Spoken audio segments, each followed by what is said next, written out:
First of all, mate, congratulations on becoming world champion. I would imagine your mind is probably racing all over the place at the moment, right? Because it's meant to be potentially the best night of your career, and yet now you're walking around limping, and we're not sure how that's going to be. So, what exactly are you thinking, and the emotions are right now? Yeah, you're right. It is all over the place at the moment, and it hasn't really sunk in. But you know, the team is happy. We're happy. We came in and we got the job done, and that's what we are here for, is to get that title, and we did that. You said at the press conference that you would do whatever it takes, right? If it became a firefight, you would do it, and then your ACL potentially goes in the fight. What is going through your mind when that happens? Is it just like not even thinking about it, or is it like, okay, how do I adapt? What goes through your mind when that injury happens? Yeah, it's just adapting on the fly. We've had issues like this before. We're in a big fight, and you expect things like this to happen. So I never counted myself out at any moment, but we knew that this was going to be an issue at the time, and how do we adapt with it? How do we adapt to it? Is this like a thing that you'd had through camp as well? No, it just happened on the night. You said, like, look, you're going to adapt and stuff like that, but when your balance is completely off, right, and you're falling because he's kicking you back, and I'm sure it's hurting a lot, are you starting to think, like, am I going to have to grapple? Am I just going to have to try and bang him out in one punch? What strategy-wise goes through your mind at that point? Just sticking to the plan, sticking to the game plan, and I think that's what got us there in the end was staying calm, and whatever fire came through us. So, yeah, I guess Jiri made the mistake of coming forward as I was on the cage, and he walked into that left hook. I know you said it's all part of the plan and stuff like that, but there must be something going when you land that left hook on him that you are just like, oh, thank God for that, with the injury and everything. Yeah, for sure. Yes, yeah. He said in his post-fight interview that he felt sympathy for you when he saw the injury, and he kind of showed mercy, in his opinion. Do you agree with that assessment from Jiri? No, I don't think that. I feel like he made the mistake there, because I would not have done the same. If you're in there to get that title, you do whatever it takes to get that win. And listen, I'm sure you're going to have to go have scans and stuff like that, but if I ask you right here and now, when do you think you're getting back in there? Do you have any idea what's the sort of scenario going through your mind? I'm no doctor. I have no idea what's going to happen, but all I know is we'll go and assess it, see what happens, and then try to get into the gym as soon as I can. Hopefully it's not as bad as it may seem, but I'm looking to get in the gym as soon as I can. Congratulations. Thank you. Carlos, what is it like when we're watching Jiri do Jiri things in there, like we find it entertaining to watch, but when he's standing like feet away from you, pointing at the ground, hands at the ground, just doing like Jiri things, what is it actually like in there? Yeah, I think that was his way of trying to lure me into his game, and I stuck to what I needed to do, which was try and keep my distance, stay in the middle, and try not to let him push me back on the cage where he could have an advantage or whatever it is. But I think what it is was we just stuck to our game plan. And I know, like you said, you have to get all these things checked out on your knee, but like on the rise, you're trying to like strategically maneuver your way up the rankings with the best fights to reach that title. Now everyone has to chase you. You don't have to chase fights anymore. So I guess what do you want moving forward? Like, I guess obviously Paulo had the big win. Dom's back in the win column after you knocked him out. What would make sense for you, given like you can, depending on what your knee is, of course, but what do you think makes sense for you? I think I'm not too sure who else is there. There's who knows. We'll just leave it up to we leave it up to the guys who know what they're doing, and I just get myself into the gym and prepare for whatever is next. Have you had the chance to talk to anyone back home yet? Not yet. Congrats, man. Thank you.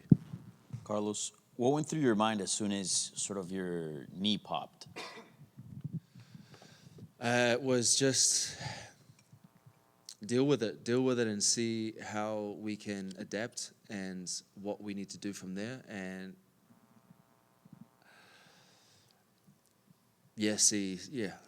I knew that I never counted myself out of the fight, and knew that all I needed was was my hands to land. Did you feel like, and I don't know if you can think sort of that clearly in that moment, obviously you're fighting, but did you feel like, I can't go to the scorecards, like I have to get a finish fairly soon because of, being in one leg? Yeah, I mean, like as soon as the leg went out, we knew that we had to try and figure something else out on the fly. And yeah, I think it was just more about pushing forward, and this is the fight. This is the fight game, and these sorts of things happen, and I've already dealt with that. I've already said to myself that whatever happens in that cage, we have to keep going. We have to keep pushing through. We have to keep going until you get that belt, because nothing is going to stop me from getting it. And I heard him saying that throughout the week as well, and that's what sort of pushed me to do it too. Yeah, and I know no one wants to get injured, obviously, but is part of you maybe a bit proud that you had to go through this much adversity and you didn't fold? I think many fighters in your position would probably fold at the adversity and the circumstance. Yeah, I mean, like it's just having to push through and understand what was at stake. This meant a lot for me, and getting this belt was bigger than me, and just I think having that mentality helped me push through, and nothing was ever going to stop me from getting that goal.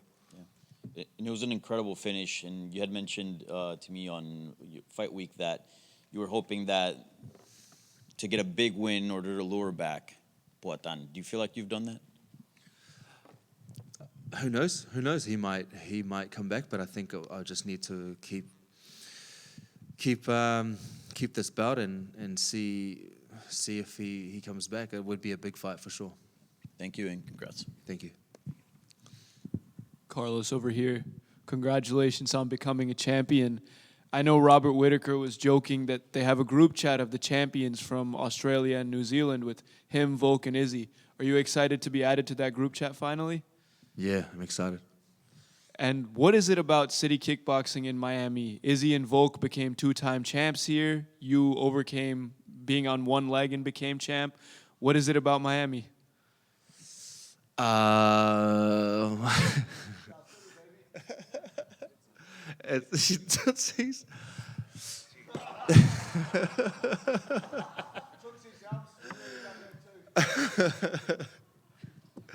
There you go. And one last one from me. If you end up being healthy in the next couple months, if it is you versus Paulo Costa for the light heavyweight title, the best looking fighter title might also be on the line. What's it going to be like to fight for 2 belts? Yeah, it'd be awesome. Thank you. Carlos, you'd be the second UFC champion from New Zealand, next to your teammate Israel Adesanya. What does it feel now to have your name etched in history along with him? It means a lot, man. It just means to be able to take another belt back home gives hope to the many other fighters and aspiring fighters back home to see that it is possible. And it's even more possible now that someone like me, that I could do it, who, that I'm sure they can they can relate to. So yeah, it just gives a lot of hope. Was there any worry in your head that the ref may stop the fight when he saw you kind of wobbling around there on your leg? There wasn't worry about the ref, really. It was just more about how I'm going to adapt to this situation, what I'm gonna have to do from there, and try to adapt on the fly. Main thing was just knowing that I had the power. I had the power and a little bit of movement, and try not to push off that leg as much as I could. Yeah, it seems like you adapted pretty well. So the light heavyweight title has kind of been a hot potato in recent years, just bouncing from one guy to the next to the next. Is one of your goals as champion to kind of solidify yourself as a dominant champion in the light heavyweight division that we haven't seen in a while? Yeah, it is. It is. The mission is to hold this belt and hold it for as long as I can. and make as much money as I can in this company. Carlos, one more front right here. I don't know if you saw, but Tai Tuivasa tweeted that Miami is lucky he's not here right now to celebrate your win. What would that look like if Tai was actually ringside? Crazy, man. It would be crazy, actually. You party with Ty? Yeah, I don't think you wake up the next morning, eh? You just, yeah. I've been there a few times, and yeah, I don't want to be there. I am lucky he's not here. Carlos over here. Congratulations on your win. You just won the belt, and in one of the toughest ways possible. How much of that win over Jiri Prochazka was about skill, and how much was it about refusing to be beaten? A lot of it was about refusing to be beaten, and then also sticking to the game plan, sticking to what it was the fire and the fire that Jiri would bring, he said he would bring, and me sticking, or just me staying calm in a situation like that. And I think that was the biggest thing in this whole camp, was learning to stay calm in any situation. Thank you. Thank you. Carlos right here. Congratulations. I have to ask you about an interaction that happened backstage this week. Josh Hokett came up to you in character, messing around. What was your reaction? What were your thoughts on that? Yeah, I mean, like it's funny. It's funny. He's a character, and he's like, it showed that he's also a good fighter. So like I enjoyed watching his fight in the back. But yeah, I think it's maybe could be something that the UFC needs. Do you think that's maybe the best heavyweight fight of all time? That's kind of what they're talking about. I know you said you watched some of it. A lot of people also say Mark Hunt's in that conversation with his Bigfoot fight. So any thoughts there? It was a good fight. Well, I mean, watching it, and just he was just pushed forward, and he had a good game plan going forward too. So I think he was playing possum at some point, and I think that was part of his strategy too. So yeah, he's got the character and he can fight. My last question about Josh is coming in at 233. A lot of people on X and social media were saying when he went up to you, you made him look like a middleweight. So you think maybe he's in the wrong weight class? I'll beat his ass. Any more guys? Do you have any plans to celebrate? Yeah, go back to the house and just take those two crazy boys over there, that the young fellas are. 11. That's where it's at. After party's at 11. Best of luck. Thank you. Luck. Thank you.